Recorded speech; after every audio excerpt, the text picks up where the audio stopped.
नमस्कार भाइयों बहनों। आज का मेरा वीडियो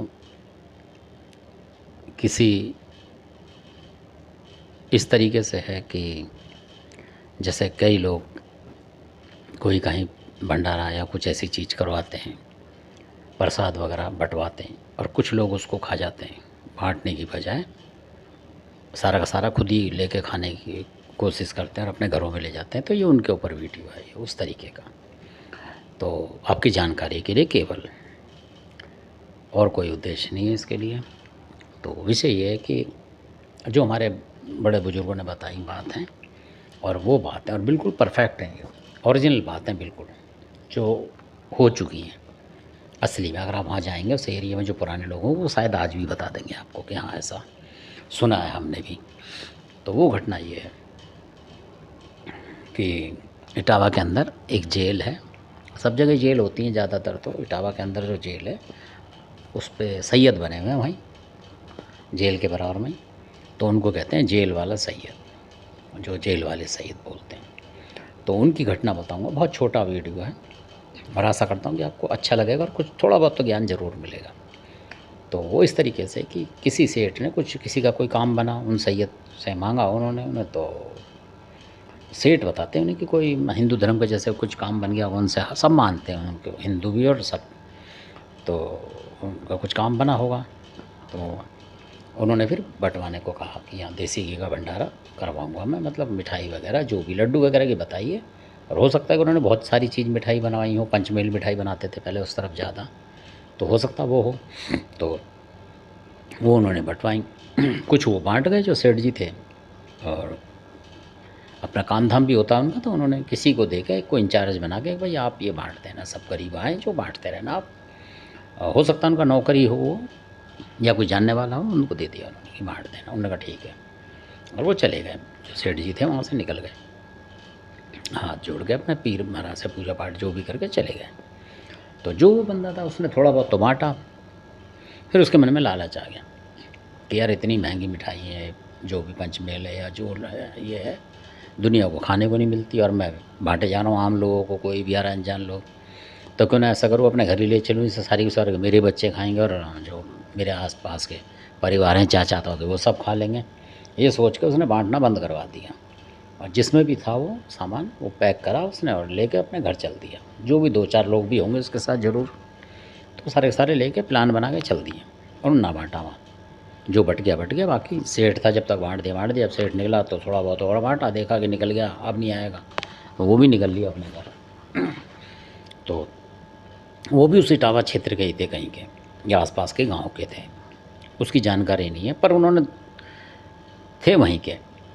तो फिर क्या होता है कि वो जो ले गए और अपने खाया, तो 2-4-10 दिन बाद, 15 दिन बाद मान लीजिए, इसका पूरी तरह पता नहीं कि कितने दिन बाद हुआ था, मतलब महीने के अंदर अंदर उनको हो गया। तो उनको बड़ी दिक्कत हो गई, जिन्होंने खाया था बहुत दिक्कत हो गई उनको। ऐसा बताते हैं कि जैसे दाने निकल आते हैं, इस तरीके का कुछ हो गया उसको बहुत ज़्यादा।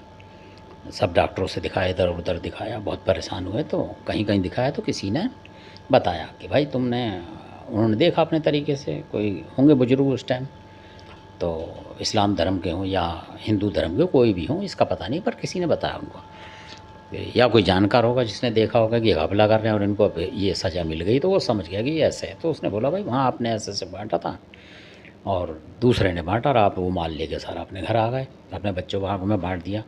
तो शुक्र है कि आपके बच्चों को दिक्कत नहीं हो रही है, आपको ही हो रही है, ये भी अच्छी बात है। उन पीर साहब की जो है सलामती है कि जो आपका ही कष्ट दे रहे हैं, क्यों आप उसके भागीदार हो।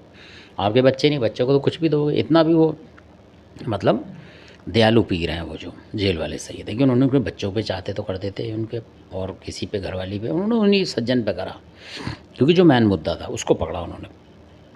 तो लोगों ने समझा भाई अच्छा है तेरे पे करा उन्होंने, और नहीं तो तेरे पूरे घर में कर देते, क्या कर लेता। और ये मामला उन्हीं का ही है, और उनसे माफ़ी मांगी, ये कर वो गया। तो उनके जो गद्दीदार होते हैं जैसे वहाँ सेवक, उनसे बोला होगा या क्या करा क्या नहीं।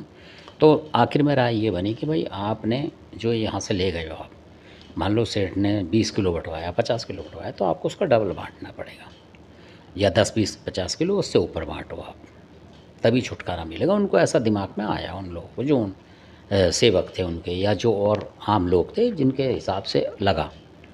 तो तो उन्होंने देख के बताया उन्होंने कि भाई इस तरीके से ये कटेगी।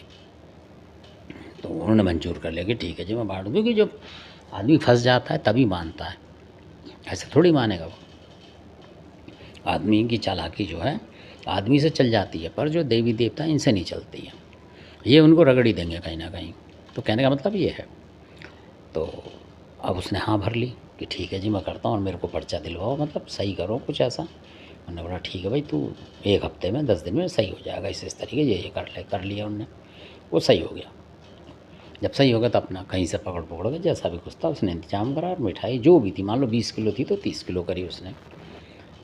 50 किलो बताई गई है कि 51 किलो करीब उनने कराई थी जो सेठ थे। तो उन्होंने 10 किलो 20 किलो ऊपर बढ़ा के कुछ भी करा, तो उन्होंने देसी घी की ही बाँटी थी फिर, तो बाँट दी थी उन्होंने। उसके बाद वो बिल्कुल सही हो गए, मतलब कहने का मतलब ये चमत्कार था उनका।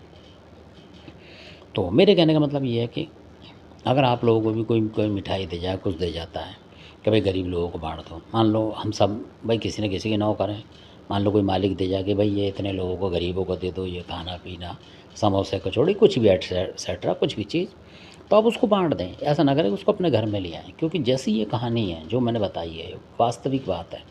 कहीं ऐसा कहीं दिक्कत ना हो आम लोगों के साथ, और कुछ के साथ हो भी गया हो ऐसा, जो दूसरे का इस तरीके से खाते हैं।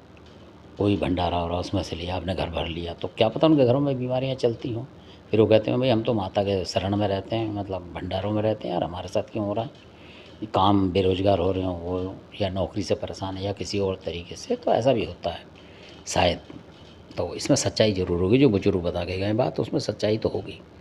तो इस तरीके से आप करें।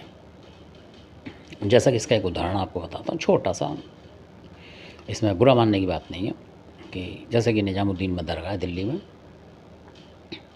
तो आप वहाँ जाएंगे, दर्शन करो मत करो वो अलग बात है, आपकी अपने विचार हैं। तो जब भी लोग आते हैं वहाँ पे, चाहे किसी भी धर्म के, हिंदू हों कोई हो, तो वहाँ पे जो मीट होता है, मीट और रोटी होती है, तो वो लोगों को, जो गरीब लोग होते हैं उनके टोकन बैठते हैं वहाँ, 10 रुपये का, मतलब 20 रुपये का कुछ ऐसा है। अब बढ़ गया हो तो अलग बात है।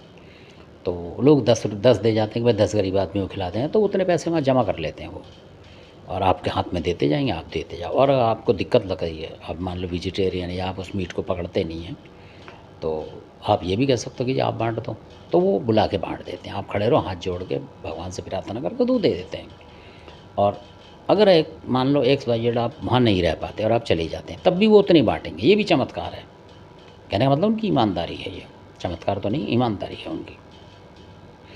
क्योंकि हमने भी बँटवाया एक दफ़ा, तो हमें भी देर हो रही थी कि भीड़ लग जाती है ना, वो एकदम चुपड़ते आके, तो हम आगे चले गए। तो फिर हमने कहा यार ये पता नहीं बाँटे ना बाँटे, देखे तो सही। तो हमने देखा तो उन्होंने पूरी बाँटा।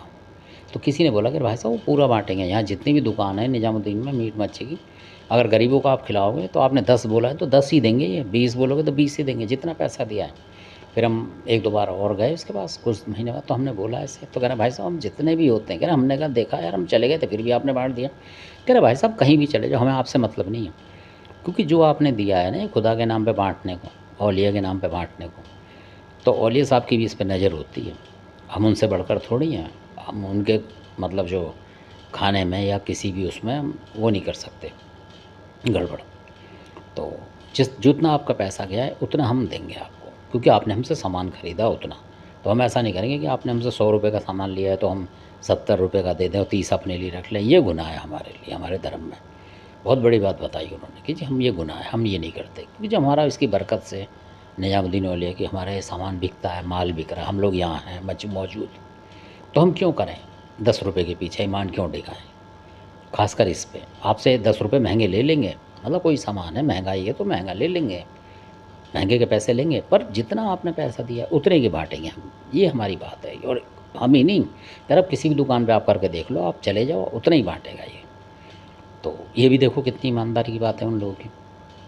तो ये भी आप देखना जो मैंने बताया, आप कभी जाओ निजामुद्दीन बाँटो, इससे बहुत सवाब मिलता है।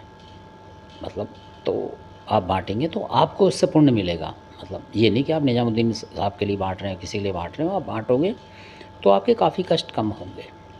और जब आदमी बाँटना बंद कर देता है, छोड़ देता है, तो फिर कष्ट धीरे-धीरे आते हैं। तो इसका भी एक निदान है कि आप ऐसी जगहों पे जाएँ, परहेज़ ना करें कि ये उसका मीट है, इसका मीट है, मतलब किसी भी जानवर का, जीव का, उससे कोई दिक्कत नहीं। ये देखिएगा आप उस जीव के मीट खाने से कितनों का पेट भर रहा है और कितनों को शांति मिल रही है।